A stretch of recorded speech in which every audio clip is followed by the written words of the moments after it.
บักใหญ่เลยสูงก็ค่อยอีกว้าตัว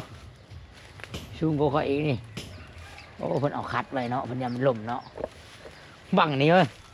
เบิ่งนี่บังนี่พวกสูงก็ค่อยอีกรู้ว่าค่อยเตี้ยบ่บังบักใหญ่นี่จังเนาะผู้เดียวนี่ย่อบ่ได้ดอกผู้เดียวนี่ป้าโตโคตร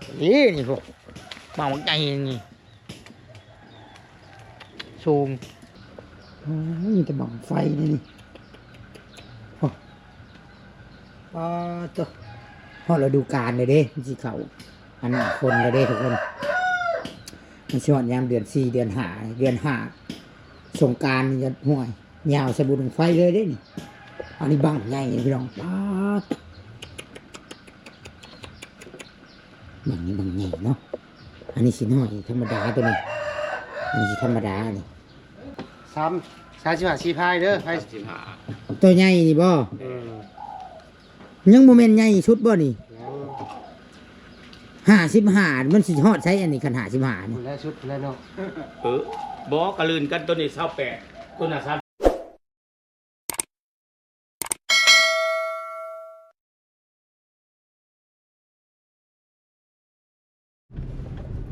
โลสบายดีทุกคนสบายดีตัดภาพเปิดภาพมาก็ได้อยู่ในรถมือนี้เป็นผู้โดยสารบ่ได้ขับรถมือนี้คนไหนเนาะก่อนอื่นบรรยากาศทักทายสบายดีเด้อถ้าพ่อถ้าแม่เลยอ้ายปู่ย่าป้าลุงเพราะว่าสิอยู่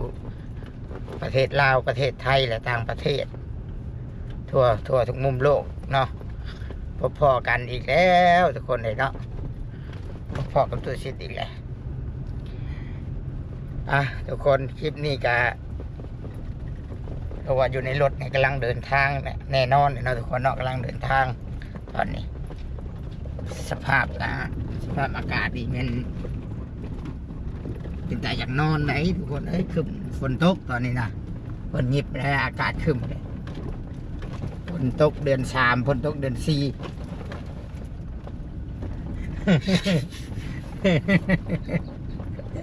ไปกับไปหัวกันสุดทางนะพี่นี่หัวกันสุดทางนะพี่น้องไอ้วันนี้เนาะแต่ว่าทุกคนเคยบอกว่ามีเรื่องจากครัวนะทุกคนแต่ว่ามีเรื่องจากครัวอะไรมันอยู่ในใจตลอดนะแต่ว่าเห็นหน้ากันก็บ่ต้องว่าเนี่ยมึงเลยมันหัวได้แบบว่าเขาแบบเขามีเรื่องตลกแหละแบบเดียวเขาก็มาเบิ่งหนังตลกแล้วคือจะกลัวไปแล้วแหละตอนนี้เนาะ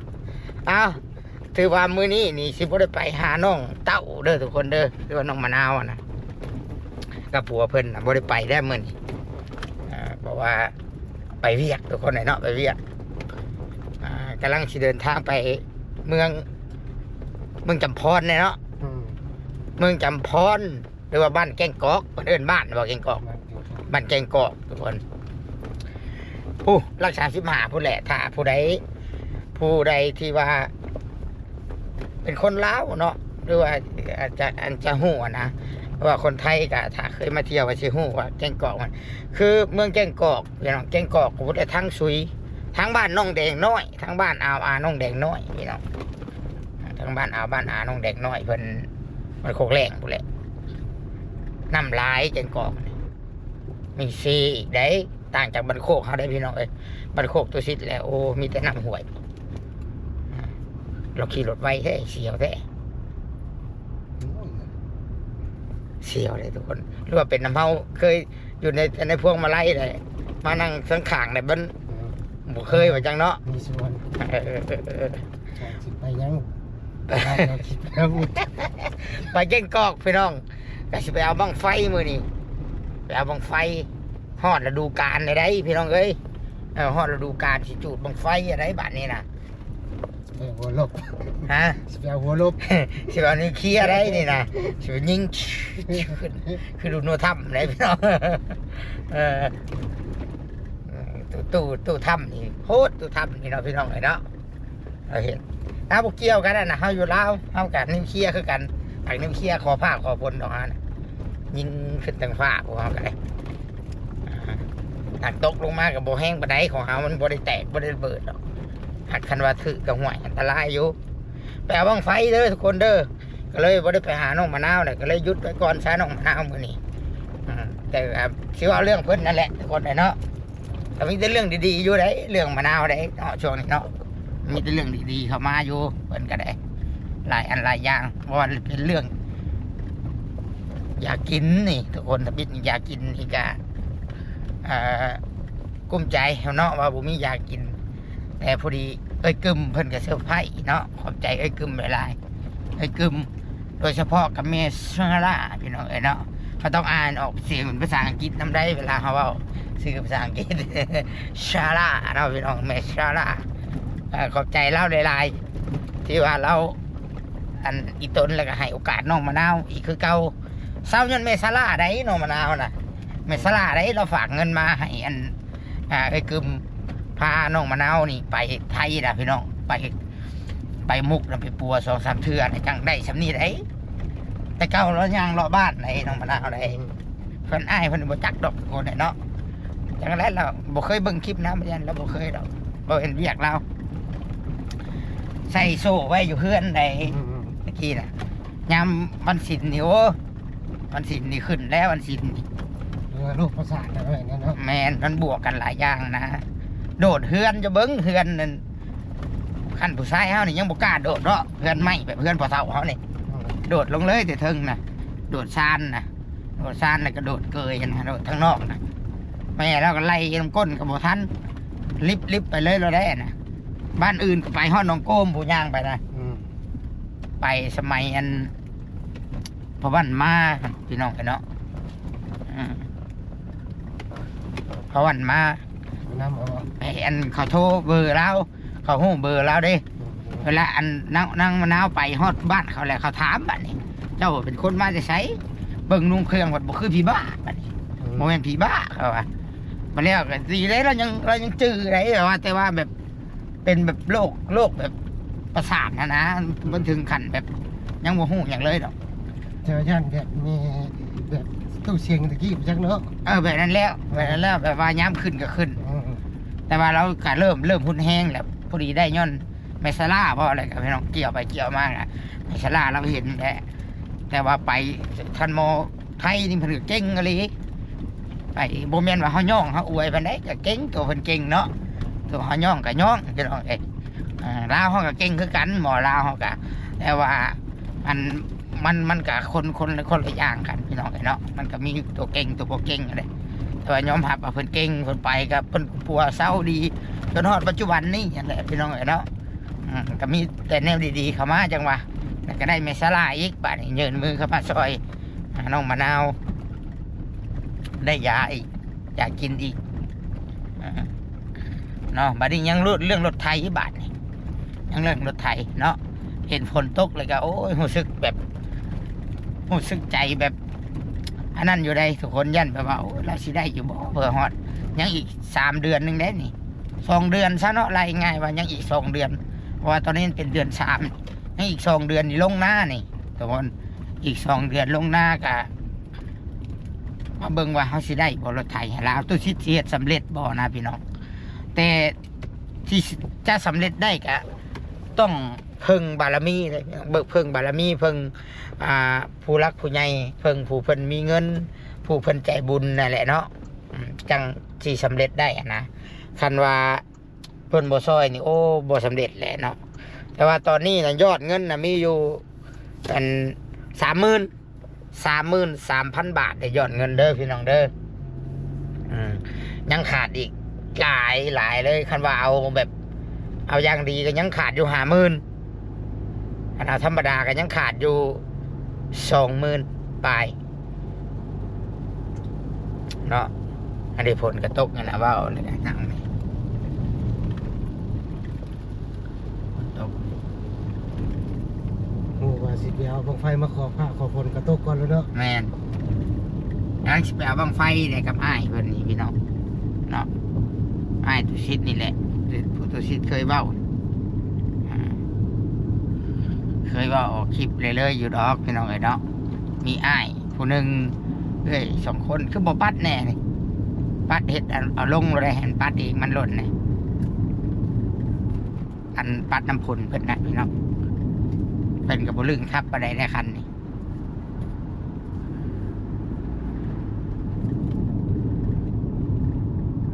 เนาะ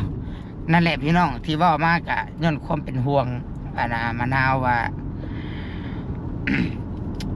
เป็นห่วงว่าเพื่อฮอดมือนี่มันสิได้หรือบ่นะตุสิกาสิ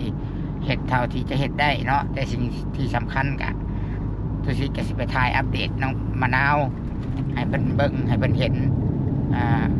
ความดุความมันตั้งมุกตั้งใจของเราว่าเราสิดุมันสำใดให้ผู้ใหญ่เห็นแต่ว่ามีท่าที่ที่ดีขึ้นหลายอยู่ได้พี่น้องเอ้ยพอจักสวนพักจากอย่างไรก็ทุกคนผัวเราก็ไปเห็ดนั่นหลายอย่างอยู่เห็ด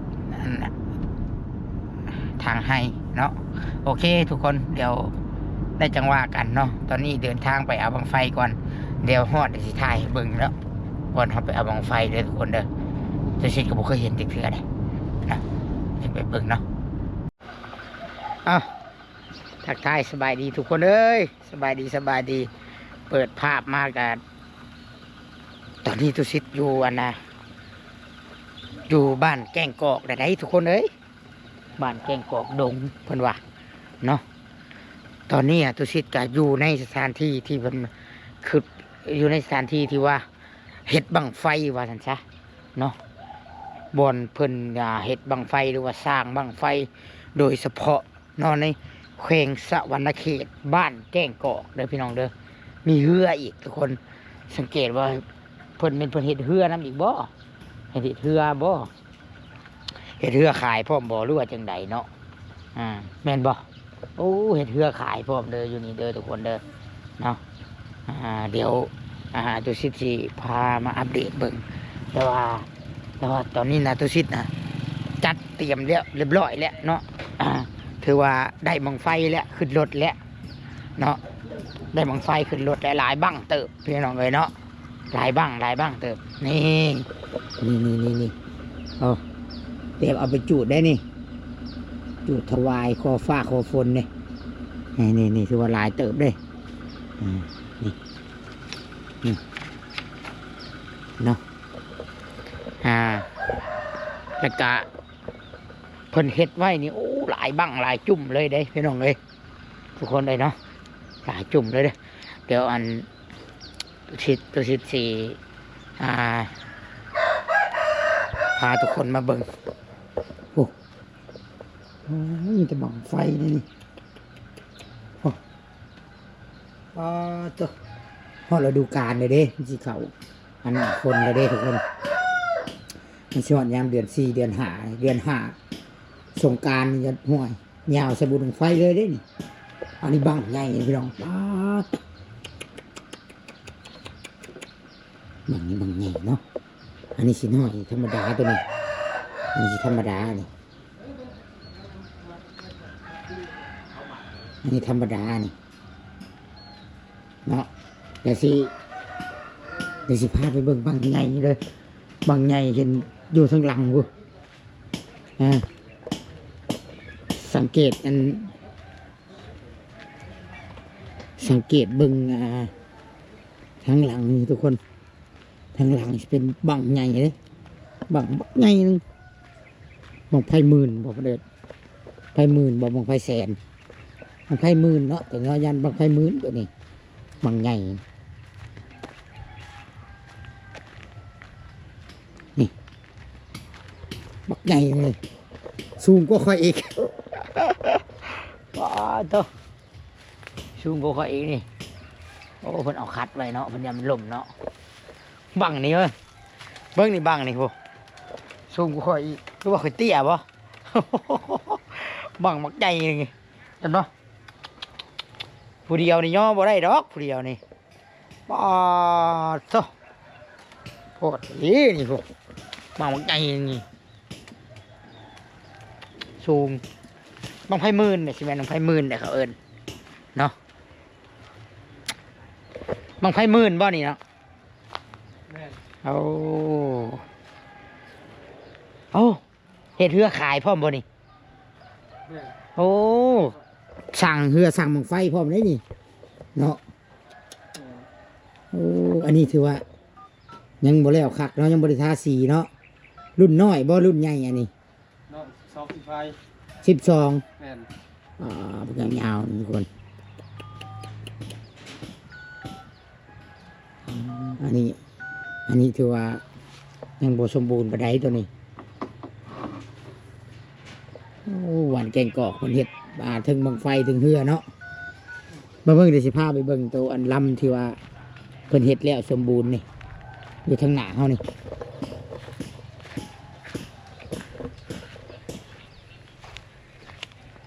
ลำถึงบักใหญ่บักยาวๆนึงลำนี่ทุกคนนี่ตัวแต่ว่าเพิ่นปกไว้เนาะเพิ่นปกไว้เพิ่นยันถึกแดดบ่ตัวลำหน่อยลำไหน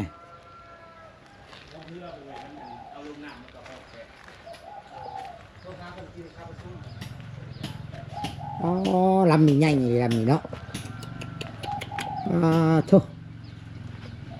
50 คนได้พายลำนี่ได้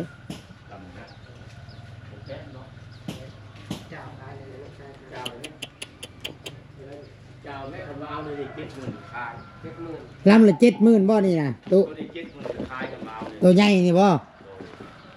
ไม่ยังอะ ร้อยแสนสาม ไม่ยังอันนี้ไม่แคนบ่ฮะ ซักวัดรับ แต่ว่าต่อเอาเนาะบ่มีแล้วเนาะลำเดียวคุมื้อนี่เนาะ บ่มีดอก หายากเลยไม่ลำเดียวมาเฮ็ด 35 4พายเด้อไผ 35 ตัวใหญ่นี่บ่ อืม ยังบ่แม่นใหญ่ชุดบ่นี่ ยัง 55มันสิฮอดใช้อันนี้คัน55 หม นี่ ดแล้วชุดแล้วเนาะ บ่กระลืนกันตัวนี้28ตัวน่ะ35 ปออันนี้ยังบ่แม่นรุ่นใหญ่อยู่เลยนี่เนาะอันเฮาเบิ่งอยู่โทรทัศน์ได้น้อยบัดเฮาเบิ่งเนาะ กล่องมันเนาะ ตัวนี้28แม่ตัวน่ะ35 33 ตัวนี้70,000บัดตัวน้อยนี่เด้นี่ ตัวน้อยบ่ขาย ตัวน้อยก็ขาย ขายคันนี้ก็ซื้อเนาะมาเบิ่งได้บ่มีแต่เพิ่นบ่ได้รับมาเบิ่งเอาคันจะ ห้วย ได้ ดูเฮ็ดแล้วกันเบิ่งมันเสียวกล้องอันนี้ให้เบิ่งให้นะ ผู้ใดอยากได้เรือเด้อทุกคนเด้ออยากซื้อเรือถวายกันนี่บ้านแกงกอกนี่ติดต่อมาหาข่อยเดี๋ยวข่อยเอาเปอร์เซ็นต์น้ำลายแล้วเล็กๆน้อย มีทั้งเรือมีทั้งบ่ไฟ ๆเรือก็มีวงไฟก็มี โอ้ หมองไฟอยากได้ใหญ่สำเร็จก็ได้บ่วงไฟนี่แบบขี่พนาวุธ ลงไปแสน แบบว่าแบบขี่พนาวุธรัสเซียแล้วเนาะ แน่ อ๋อใหญ่ยี่หลีได้ค่อยไปเบิ่งทั้งหลังกี่นี่ทั่วมัวค่อย เช่าแล้วบ่ เฮ้ยเนาะป่าโถ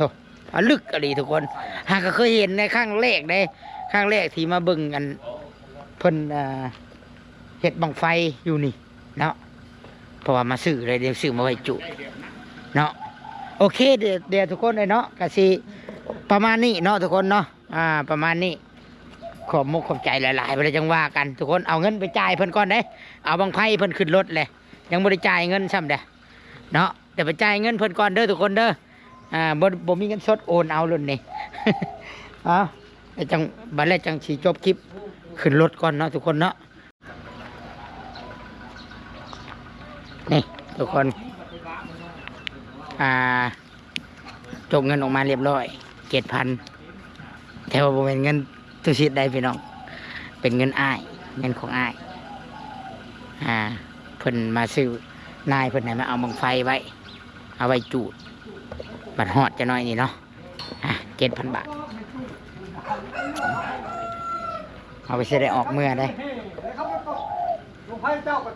ก็เลือกเอาเจ้าจื้อจูด เดี๋ยวนี้นะขนวนมันน่ะบ่พอแหละคนสิพาไปน้ำลำขนวนของไทยเนาะมันบ่ยากครับ สร้างใหญ่เพิ่นเด้คนเด้สร้างใหญ่บ่เด้เพิ่นเป็นเจ้าของเลยบ่ มันยังอยู่มีอยู่บ่ได้จุยังมันบ่พอ มีแต่เว้าแล้วเราเลยนี่1 2 3 4 5 6 7 อยู่แล้วเฮาก็ใช้เงินบาทเด้นี่ได้เป็นเงินบาทเลย7,000 7,000 7,000เนาะเฮ็ดบ้างนึง 700 700 บ่ได้เอาบางใหญ่บ่เอาแต่ซ้ำตัวนั้นน่ะ บ้างเท่ากับว่า6โลบ่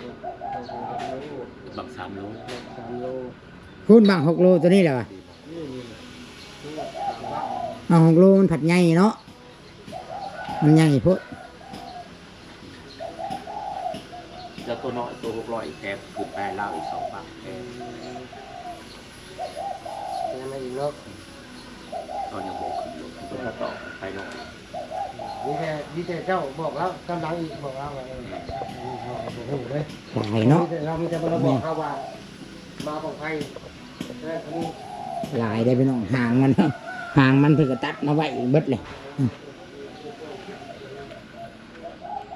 ของไทยเด้อพอขนมต้องน้ำมักน้อยน้ำลาวคืนเด้อ เฮือ เฮือเพิ่นนี่ทั้งนี้ก็มีเฮือนี่เนาะอันนี้ทุกคนดิสิพามาเบิ่งทุกคนดิเฮือเพิ่นก็มีเลยนี่เฮือเพิ่นลำพุ่นก็มีโหทุกคนป้าโตเราเฮ็ดขายหลายลำเลยเนาะนี่อันนี้ก็มีโอ้เนาะ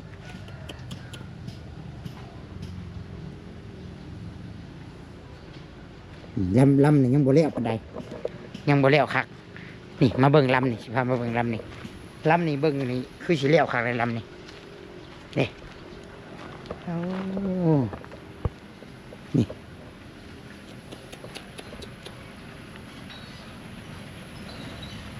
คือรวยเราไล่ลงน้ำนี่กันเนาะอู่ต่อเรือค่ายบั้งไฟอินซีเล็กนี่เลยพี่น้องเลย